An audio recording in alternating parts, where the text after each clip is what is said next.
Hi everyone, welcome to TechSolve.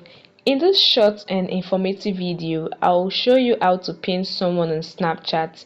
This process is basic, it's straightforward, and it works for all devices. So guys, let's jump right into the video. The first thing you want to do is to open the Snapchat and swipe right, or you just tap on the chat icon to access your chat list. And here you can see your chat list.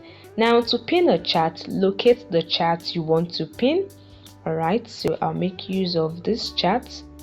On the chat, just tap and hold on it till a menu appear.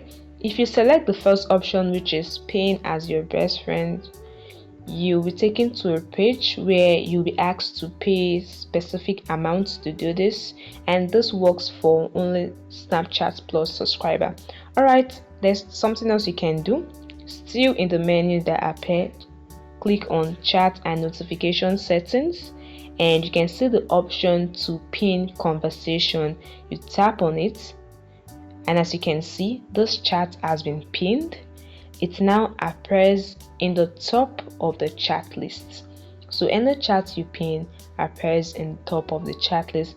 This is a very easy way you can pin someone on Snapchat. You can follow the same process to unpin someone on Snapchat. It's very easy, guys. I hope this video helped you. Please don't forget to hit the like button and subscribe to the channel. Bye guys, and see you in the next video.